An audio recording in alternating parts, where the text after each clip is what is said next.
KGF chapter 3 की शुरुआत होती है रमिका सेन के पीएम ऑफिस से। रमिका सेन को एक ऑफिसर बता रहा होता है कि पिछले 3 सालों से रॉकी ने विदेशों तक अपना बिजनेस फैला दिया था और इंडोनेशिया और अमेरिका में भी उसने कई इलीगल काम किए थे। इसीलिए इंडोनेशिया और अमेरिका की सिक्योरिटी फोर्स भी रॉकी को पकड़ना चाहती थी, पर अब रॉकी मर चुका है।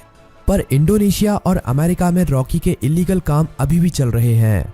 रमिका सेन कहती है तो इंडोनेशिया और अमेरिका की गवर्नमेंट को उसके खिलाफ एक्शन लेना चाहिए।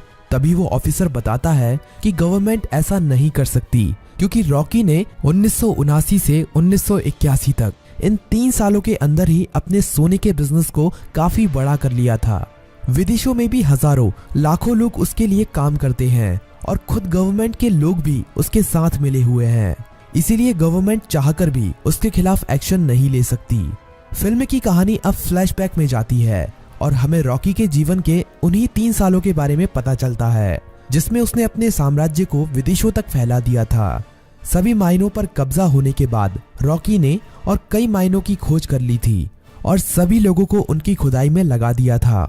रॉकी ने उन सभी माइनों से तेजी से सोना निकाला और इकट्ठा करता गया और बाहर के बड़े बड़े देशों में एक्सपोर्ट करने लगा। रॉकी को विदेशों से काफी बड़े बड़े ऑर्डर आने लगे, जिनको पूरा करने के लिए उसने खुदाई को और तेज करवा दिया था।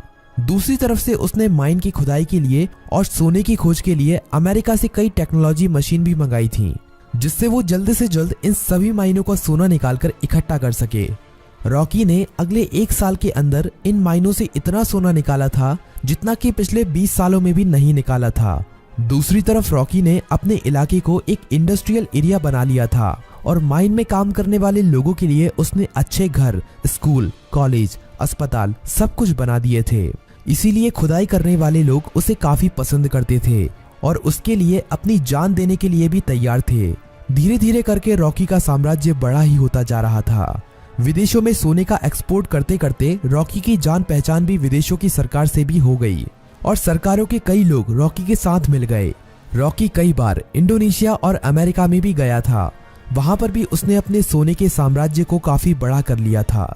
इस साम्राज्य को फैलाने में सरकार के कई लोगों ने उसकी मदद की थी और रॉकी ने एक गैंग अपनी इंडोनेशिया में और एक अमेरिका में भी खड़ी कर ली थी और रॉकी ने इन गैंग के लिए अपना एक लीडर भी बना लिया था और रॉकी उन सभी का राजा बन गया था।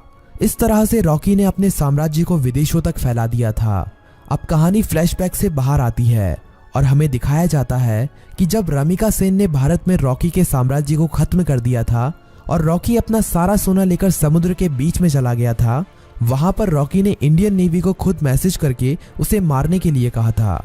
तब इंडियन नेवी ने रॉकी के शिप पर मिसाइल छोड़कर रॉकी को मार दिया था, पर रॉकी वहां पर मरा नहीं था। रॉकी का सारा सोना उसी समुद्र की गहराइयों में उसी जहाज में दफन है और रॉकी को अमेरिका के सबमरीन ने बचा लिया था। ये सबमरीन अमेरिका के एक बिजनेसमैन की थी, जिसे रॉकी ने उन 3 सालों के बीच में अपना पार्टनर बना लिया था। रॉकी अब अमेरिका में सबसे छुपकर रह रहा था और वो महीने में कभी कभी इंडिया भी किसी को फोन करता था कि केजीएफ का क्या हुआ, केजीएफ को ठीक होने में कितना समय लगेगा। अब कहानी इंडिया में शिफ्ट होती है और हमें दिखाया जाता है कि सलार केजीएफ के तबाह होने के बाद केजीएफ को दोबारा से खड़ा कर रहा है और जो लोग बच गए थे उन सभी लोगों के साथ मिलकर रॉकी के साम्राज्य को दोबारा से खड़े करने में लगा हुआ है। सलार ये सभी रमिका सेन से छुपाकर कर रहा है, पर बहुत जल्द रमिका सेन को भी इसके बारे में पता चलने वाला है।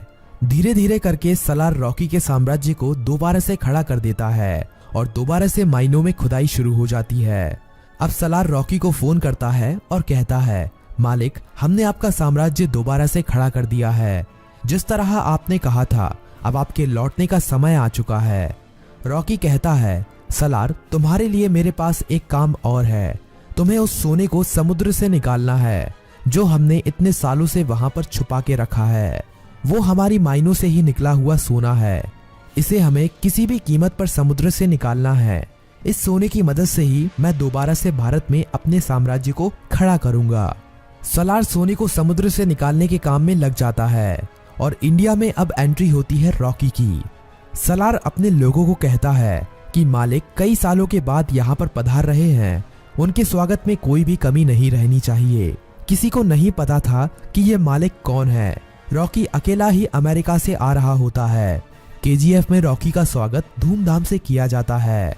सभी लोग रॉकी को देखकर हैरान थे क्योंकि उन्हें लग रहा था कि रॉकी मर चुका है, लेकिन रॉकी तो अभी जिंदा है। रॉकी अपनी माइनों का काम देखने के बाद सीधा मिलना चाहता था रामिका सेन से। सलार कहता है कि हम भी उसके साथ चलेंगे, पर रॉकी कहता है कि नहीं, मैं अकेला ही मिलने जाऊंगा। रॉकी अकेला ही अपनी रोल्स रॉयल कार में जा रहा होता है।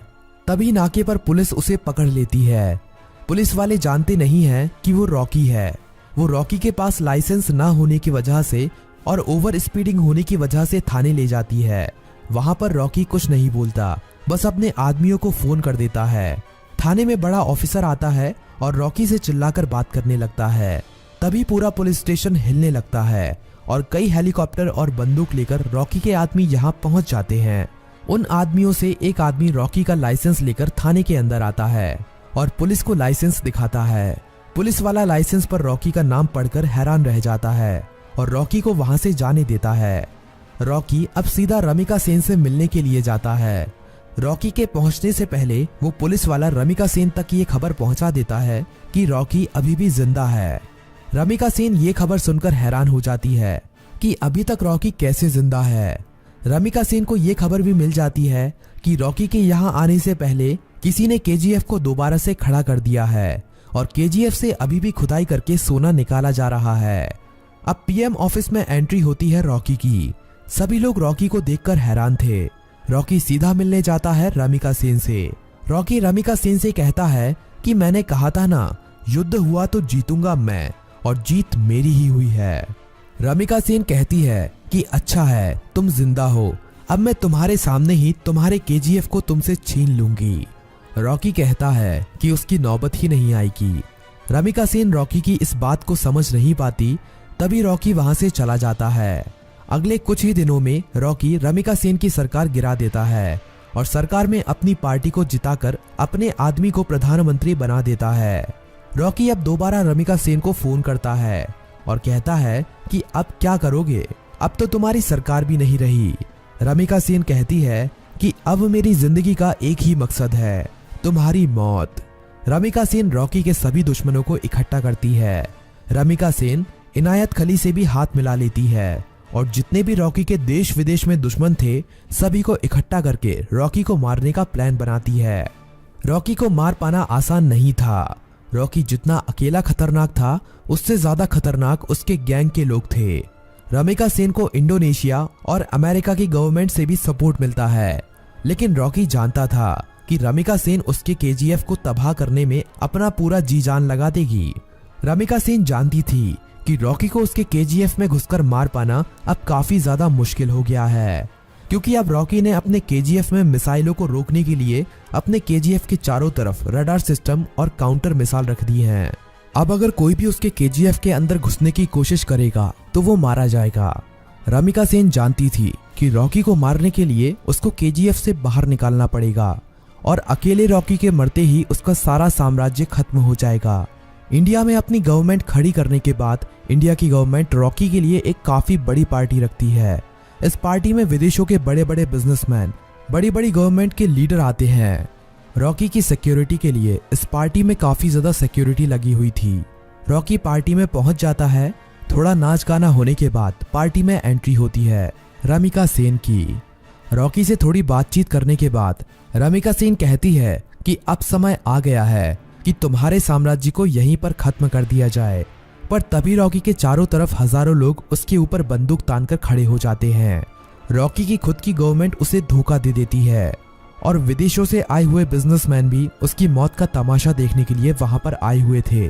सभी विदेशों के बिजनेसमैन चाहते थे कि रॉकी की मौत होने के बाद वो केजीएफ पर कब्जा कर लेंगे और अपने बिजनेस को फैलाएंगे और ढेरों पैसा कमाएंगे।